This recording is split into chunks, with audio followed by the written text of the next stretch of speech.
Hello everyone, welcome to অঙ্কন tutorial. আজকের ভিডিওতে আমি তোমাদের ট্রান্সফরমেশন অফ সেন্টেন্সেস এর উপর যে চ্যাপ্টারটি রয়েছে ইংলিশ গ্রামারে, সেই চ্যাপ্টার থেকে কিভাবে আমরা কমপ্লেক্স সেন্টেন্স অর্থাৎ জটিল বাক্যকে সরল বাক্য করব বা কমপ্লেক্স সেন্টেন্স থেকে সিম্পল সেন্টেন্স করব, তার দুটো খুব সহজ নিয়ম নিয়ে আলোচনা করব। প্রথম যে নিয়মটা নিয়ে আজকে আলোচনা করব বা প্রথম যে রুলসটা নিয়ে আজকে আলোচনা করব সেটা হচ্ছে ইউজিং ইনফিনিটিভ। ইনফিনিটিভ মানে কি সেটা চট করে যাতে আমাদের মাথায় আসে সেটা বোঝার জন্য আমি এখানে একটা ছোট্ট বক্সের মধ্যে লিখে রেখেছি টু। ইনফিনিটিভ কথাটা যখনই মাথায় আসবে বা কোথাও শুনবে তখনই তোমার মাথায় চট করে খেলে যাবে যে ইনফিনিটিভ কথার মানে হলো টু। টুকে আমরা ইংলিশে ইনফিনিটিভ বলে থাকি। এই যে টু, এটা আমরা জানি একটা প্রিপোজিশন। এই টু যখনই কোনো ভার্বের আগে বসে তখন বাংলাতে যদি আমরা সেই সেন্টেন্সের মানেটা করি, আর যে জায়গাতে টু আছে আর টু এর পরে ভার্বের প্রেজেন্ট ফর্ম আছে, সেক্ষেত্রে বাংলায় যখন আমরা মানে করি তখন ক্রিয়াপদের শেষে তে বসে। যেমন টুর পর যদি আমি গো বসাই, টু গো অর্থাৎ যেতে, টু ইট খেতে, টু কাম আসতে, টু সিং গান গাইতে, টু ডান্স নাচতে।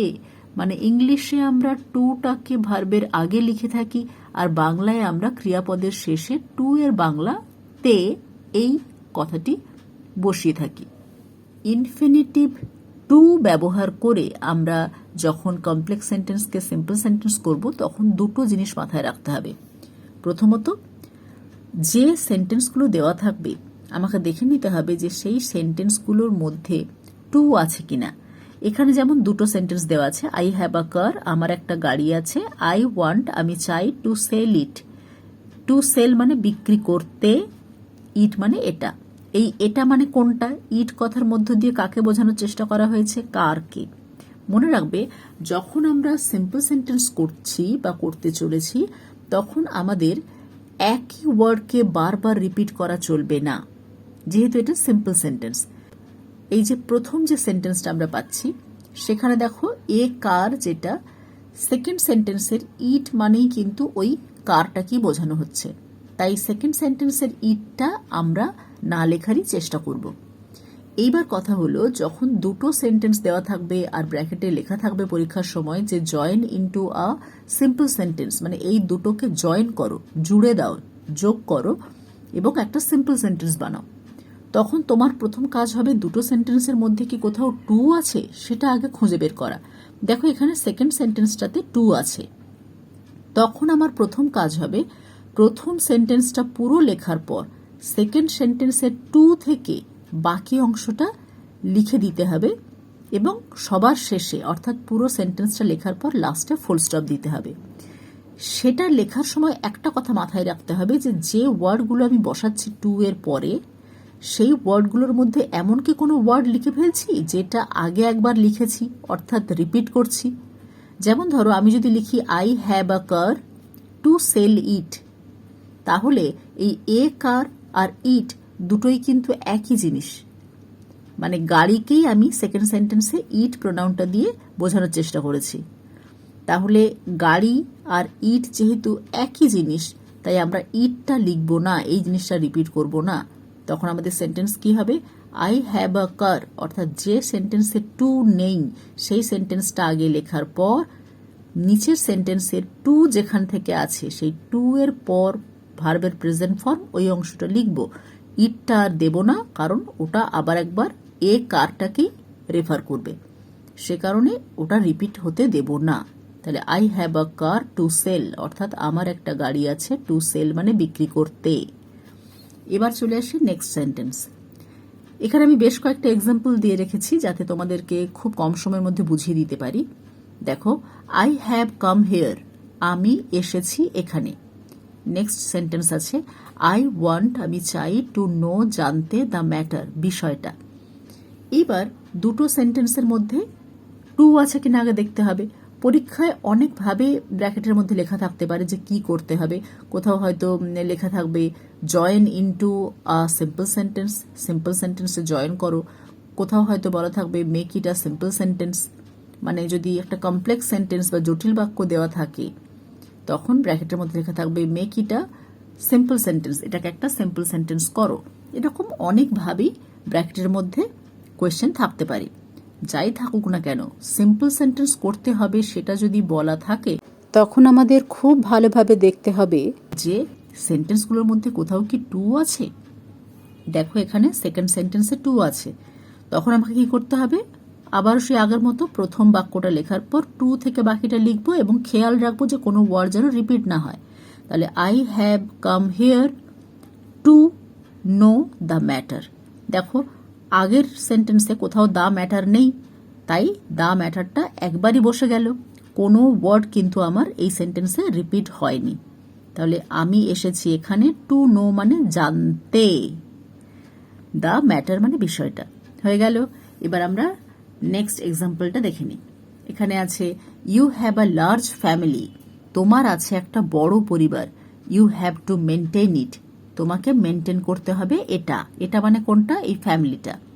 আবার কোথাও কোথাও এই you have to maintain it এই ধরনের সেন্টেন্স না দিয়ে হয়তো লেখা থাকবে ইউ মাস্ট মেনটেন ইট, তুমি অবশ্যই এটা মেনটেন করবে, অর্থাৎ এই পরিবারটা মেনটেন করবে।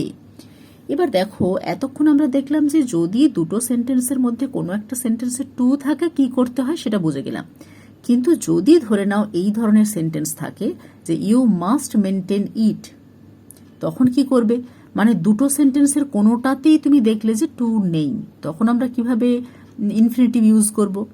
আমি আগে ভালো করে মিনিংটা বুঝে নেব সেন্টেন্সের, দুটো সেন্টেন্সের মিনিংটা বুঝে নিই। ধরে নাও এই যে you have to maintain it এই পার্টটা দেওয়া নেই, দেওয়া আছে you have a large family you must maintain it, তোমার একটা বড় পরিবার আছে তুমি অবশ্যই দেখভাল করবে বা মেনটেন করবে এটা। এবার কথা হলো দুটো সেন্টেন্সের মানেটা ভালো করে বোঝার পর আমাকে দেখতে হবে, মনে মনে ভেবে দেখতে হবে যে এই দুটো সেন্টেন্সকে আমি তে দিয়ে জুড়তে পারবো কি, তে, টু এর মানে কিন্তু তে। এবং এটাও মনে রাখতে হবে যে টু সবসময় বসবে ভার্বের প্রেজেন্ট ফর্মের আগে। তাহলে সবার আগে আমাকে দেখতে হবে প্রথম যে সেন্টেন্সটা আমরা পাচ্ছি তার মধ্যে ভার্ব কোথায়। এখানে আছে ইউ হ্যাভ, তোমার আছে, এ মানে একটা, লার্জ ফ্যামিলি বড় পরিবার।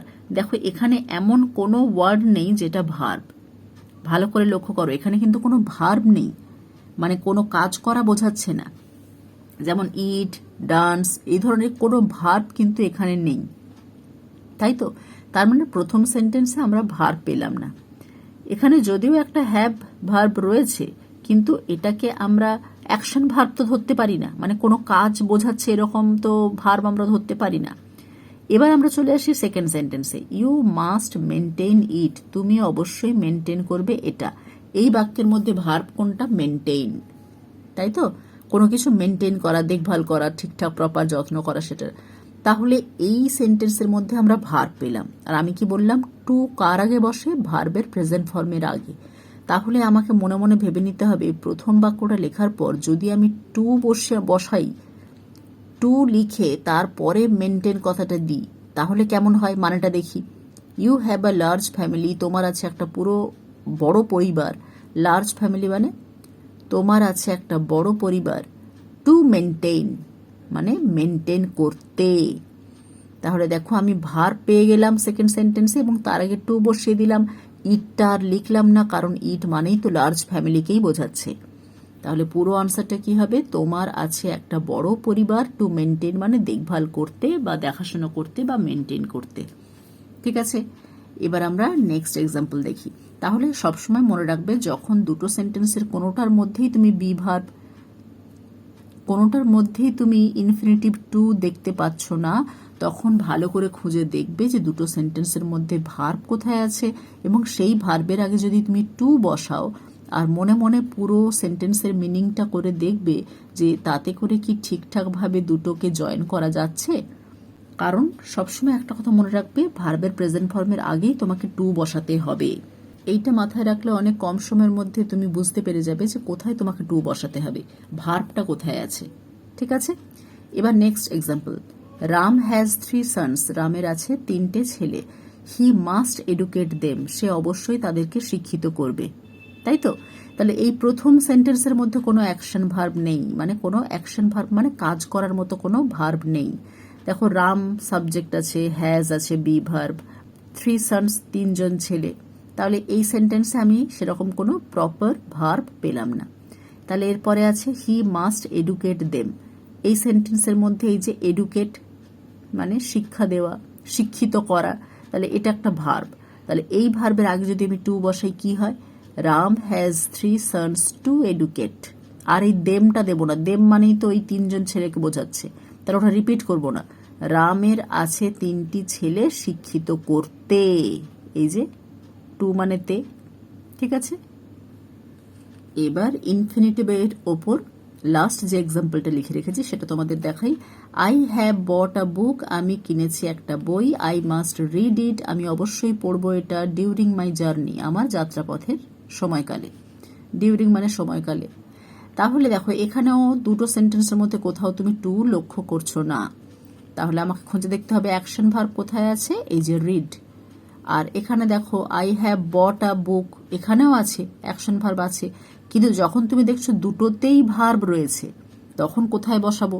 তাহলে ভালো করে ভেবে দেখতে হবে যে এমন কি কোনো ভার্ব এখানে আছে যেটা প্রেজেন্ট ফর্মে দেওয়া আছে বলে মনে হচ্ছে এবং তার আগে টু বসানো যেতে পারে। লক্ষ্য করো এখানে আছে বট, তার আগে হ্যাভ আছে। হ্যাভ বি ভার্বের পরে যখনই ভার্ব বসে তখন সেটা ভার্বের থার্ড ফর্ম হিসেবেই বসে পারফেক্ট টেন্স অনুযায়ী। তাহলে এখানে বটটা কিন্তু থার্ড ফর্মে আছে, কিন্তু আমি কি বলেছি টু এর পরে কোন ফর্ম বসে? ভার্বের প্রেজেন্ট ফর্ম অর্থাৎ 1 নম্বর ফর্ম বসে। তাহলে এটা তো হবেই না। তাহলে আমার আরেকটা পড়ে আছে অ্যাকশন ভার্ব, কোনটা? সেকেন্ড সেন্টেন্সে। তাহলে সেকেন্ড সেন্টেন্সের ওই যে রিডটা আছে ওইটাকে আমি অ্যাকশন ভার্ব ধরে নেব আর তার আগে টু বসাবো। তাহলে প্রথম সেন্টেন্সটা তার আগে লিখব আই হ্যাভ বট আ বুক, ঠিক আছে। অর্থাৎ তুমি যে সেন্টেন্সে টু বসাবে, ভালো করে বোঝো, যে সেন্টেন্সটাতে তুমি টু বসাবে বলে ভেবেছো সেই সেন্টেন্সটা শেষের দিকে রাখার চেষ্টা করবে বা সেকেন্ড সেন্টেন্স হিসেবে রাখার চেষ্টা করবে। তার আগে কি করতে হবে? প্রথম সেন্টেন্সটা যেমন আছে সেটা পুরোটাই লিখে ফেলবো। আই হ্যাভ বট আ বুক হলো, এবার রিডের আগে টু বসাবো। টু রিড, ইটটা আর দেবো না, ইট মানেই তো এই বুকটাকে বলছে। তাহলে to read during my journey. দেখো তাই লেখা আছে আই হ্যাভ বট, আমি কিনেছি, আ বুক একটা বই, টু রিড পড়তে, ডিউরিং মাই জার্নি আমার যাত্রাপথের সময়কালে। হয়ে গেল।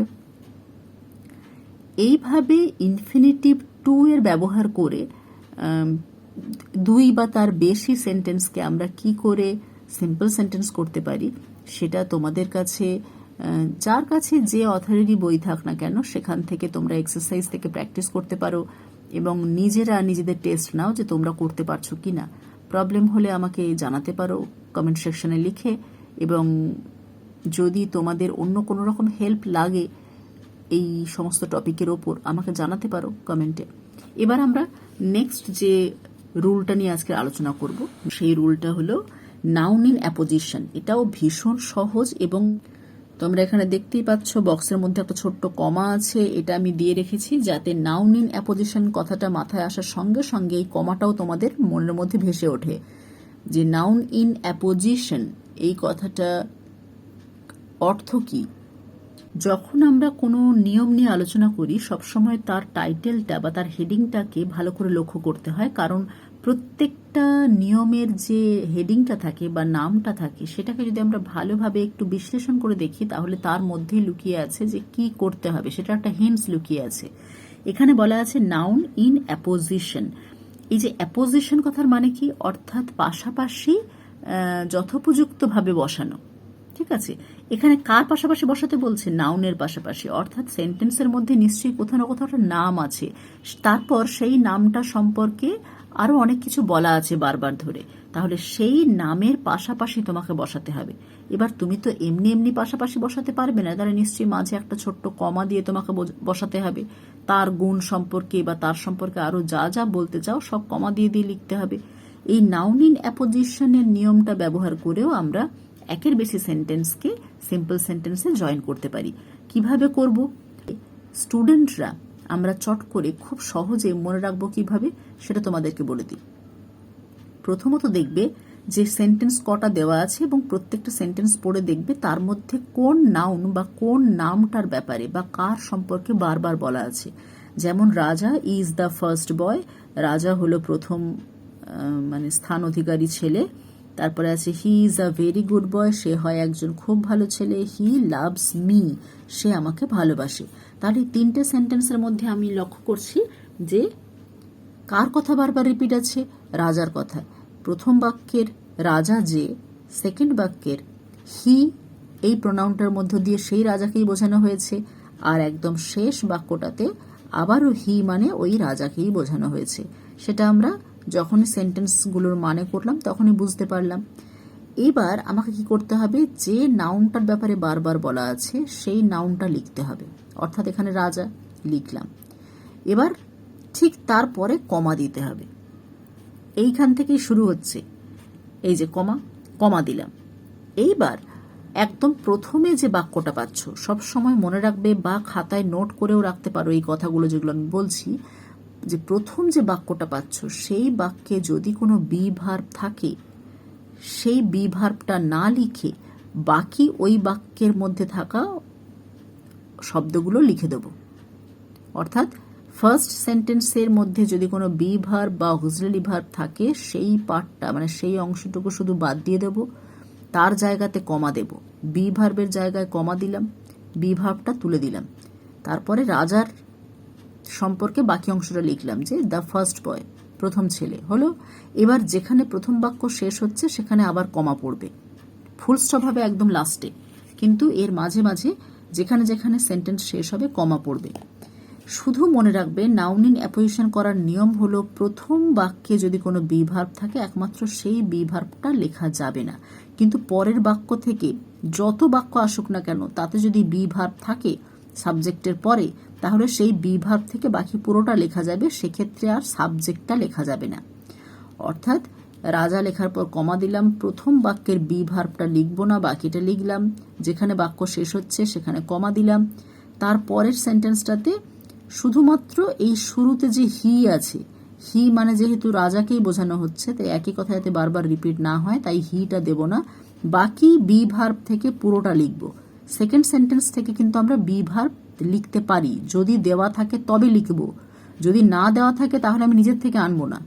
ঠিক আছে? তাহলে is a very good boy, comma দিলাম, মানে এখানে যেহেতু একটা সেন্টেন্স শেষ হয়েছে ফুল স্টপ পড়েছে তাই ফুল স্টপ তুলে দিয়ে এখানে কমা দিলাম। আর লাস্ট যে সেন্টেন্সটা আছে সেখানে প্রথম হিটা বাদ দিয়ে দেব, লাভস মি লিখে দিলাম। যেহেতু এই বাক্যের মধ্যে শেষ বাক্যের মধ্যে কোনো বি ভার্ব নেই, মানে হি এর পরে অ্যাম, ইজ, আর, ওয়াজ, ওয়ার এরকম কোনো বি ভার্ব নেই, সে কারণে কি হলো, আমার বি ভার্ব দেওয়ার তো কোনো প্রয়োজনই পড়লো না, শুধু খালি এই সামনের হিটাকে বাদ দিয়ে দেব, বাকি লাভস মি যেমন আছে তেমন বসে গেল, একেবারে লাস্টে ফুল স্টপ হবে।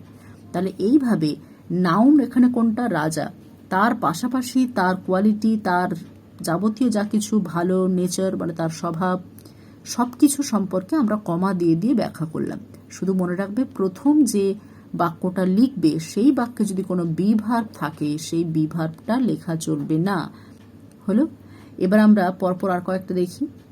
Example, Aristotle was a great philosopher, he was a disciple of Plato. Aristotle খুব বড় মাপের একজন দার্শনিক ছিলেন, তিনি প্লেটোর শিষ্য বা অনুগামী ছিলেন। তাহলে এক্ষেত্রে কার কথা বারবার বলা হচ্ছে? অ্যারিস্টটল। তাহলে অ্যারিস্টটল লিখে কমা দেব। প্রথম যে বাক্যটা আছে তার মধ্যে দেখো বি ভার্ব বসে রয়েছে ওয়াজ, তাহলে এইটা দেব না কারণ প্রথম সেন্টেন্সের ক্ষেত্রে দেওয়া যায় না। তাহলে অ্যারিস্টটল কমা দিয়ে আ গ্রেট ফিলোসফার, যেখানে ফুল স্টপ পড়েছে সেখানে আবার একটা কমা পড়বে। পরের সেন্টেন্সে হি ওয়াজ আ ডিসিপল, এখানে হিটা বাদ দেব কারণ হি মানেই তো অ্যারিস্টটলকে বোঝাচ্ছে, তাহলে হিটা বাদ দিয়ে বাকি যা আছে সব লিখে দেব। ঠিক আছে? এবার বলি, রাজা ওয়ার্কড হার্ড, রাজা কঠোর পরিশ্রম করেছিল। হি ওয়াজ ভেরি স্ট্রং, সে খুব শক্তিশালী ছিল। হি ওয়াজ অ্যালোন, সে একা ছিল। তাহলে কার কথা বারবার রিপিট আছে? রাজার কথা। যে রাজা সেই হচ্ছে সেকেন্ড বাক্যের হি, থার্ড বাক্যের হি। তাহলে রাজার পর কমা দিলাম। ওয়ার্কড হার্ড, লক্ষ্য করো এক্ষেত্রে প্রথম বাক্যটার মধ্যে কোনো বি ভার্ব নেই, সাবজেক্টের পর সরাসরি ভার্ব আছে, তাই এখানে বি ভার্ব নেই যখন, তাহলে তো ব্যাপারটা আরোই সহজ হয়ে গেল। আমি শুধু খালি নাউনের পরে কমা দেব, তারপর ওয়ার্কড হার্ড যেমন আছে তেমন বসিয়ে দেব, আবার যেখানে ফুল স্টপ পড়েছে প্রথম বাক্যের সেখানে আবার কমা দেব। পরের বাক্যের হি ছাড়া বাকি যা আছে লিখতে হবে। ওয়াজ ভেরি স্ট্রং, তারপরের বাক্যের হি ছাড়া ওয়াজ অ্যালোন, এটা পুরোটাই লিখতে হবে। তাহলে একটা জিনিস কি মাথায় রাখতে হবে, প্রথম বাক্যের বি ভার্ব যদি না থাকে আমি দেব না। দ্বিতীয় বাক্য থেকে অর্থাৎ সেকেন্ড সেন্টেন্স থেকে যদি আমরা বি ভার্ব লক্ষ্য করি তাহলে সেই বি ভার্ব সমেত বাকিটা লিখব, শুধু সামনের সাবজেক্টটা তখন আর লেখা হবে না। Next, Ram fought for justice, Ram ন্যায়ের জন্য লড়াই করেছিল। হি ওয়াজ সাপোর্টেড বাই অল, তাকে সাপোর্ট করা হয়েছিল সবার দ্বারা। তাহলে এক্ষেত্রে দেখো কার কথা বারবার বলা হয়েছে, রাম আর হি একই, তাহলে রামের পর কমা দেব। প্রথম যে বাক্যটা আমরা পাচ্ছি রাম ফট ফর জাস্টিস, এখানে লক্ষ্য করো কোনো বি ভার্ব নেই রাম আর ফটের মাঝখানে। তাহলে বি ভার্ব নেই যখন তোমার কাজ কমে গেছে, তুমি খালি কমা দিয়ে ফট ফর জাস্টিস লিখে দেবে, যেখানে ফুল স্টপ পড়েছে সেখানে আবার কমা দেবে, দিয়ে পরের বাক্যের বি ভার্ব থেকে বাকিটা যেমন আছে তেমনই লেখা হয়ে যাবে। ওয়াজ সাপোর্টেড বাই অল, এভাবে লেখা হয়ে যেতে পারে। এই প্রসঙ্গে একটা কথা বলি, অনেকের মনের মধ্যে একটা প্রশ্ন থাকতেই পারে যে যখন আমরা নাউনের পর কমা দিচ্ছি তখন কি ওই প্রথম সেন্টেন্স যেমনভাবে আছে তেমনভাবেই আমাদের লিখতে হবে, নাকি আমরা দ্বিতীয় সেন্টেন্সটাকে আগে নিয়ে যেতে পারি, আগের সেন্টেন্সটাকে পরে নিয়ে যেতে পারি, সেটা কি করতে পারি? সেজন্য বলে রাখি অবশ্যই সেটা করতে পারি। আমি এখানে দেখো দুভাবে আনসারটা লিখে রেখেছি। এবার কেউ যদি মনে করে আমি এই পার্টটা আগে লিখব, মানে যে পার্টে বি ভার্ব আছে ওই পার্টটা আগে লিখব আর যে পার্টে বি ভার্ব নেই ওইটা পরের দিকে নিয়ে আসবো, সেটাও করা যায়। সে কারণে দেখো রাম তারপর কমা দিয়েছি, নাউনের পরে তোমাকে কমা দিতে হবে সে তুমি যাই করো না কেন, তাহলে নাউনের পরে কমা দিলাম। এইবার দেখো সেকেন্ড সেন্টেন্সের ক্ষেত্রে আছে ওয়াজ সাপোর্টেড বাই অল, তাহলে এই যে ওয়াজটা বি ভার্বটা সেটা উঠে যাবে, দিয়ে হবে সাপোর্টেড বাই অল, রামের পর কমা দিলে তো সাপোর্টেড বাই অল। আবার যেখানে ফুল স্টপ পড়েছে বাক্য শেষ হয়েছে সেখানে আবার কমা দেব। শেষের সেন্টেন্সকে যখন আমরা শুরুতে আনবো তখন সেটাকেই আমাদের প্রথম বাক্য হিসেবে ধরে নিতে হবে, তাই সেই বাক্যের বি ভার্বটাকে আমাদের বাদ দিতে হবে। আর প্রথম বাক্যের সাবজেক্টের পর যেহেতু কোনো বি ভার্ব নেই তাই ফট থেকে জাস্টিস পর্যন্ত বাকিটা এমনি বসিয়ে দেবো। আশা করা যায় সিম্পল সেন্টেন্স করার এই দুটো নিয়ম তোমরা একটু হলেও বুঝতে পেরেছো। এবার প্র্যাকটিস করলে বাকিটা অনেকটাই তোমাদের বোধগম্য হয়ে যাবে। প্র্যাকটিস করতে গিয়ে কি সমস্যা হচ্ছে সেটা আমাকে অবশ্যই কমেন্ট করে জানিও। আজকে ভিডিও এখানেই শেষ করব, নেক্সট ভিডিওতে আবারও সিম্পল সেন্টেন্সের অন্য বেশ কয়েকটি নিয়ম নিয়ে দেখা হচ্ছে। Thanks for watching.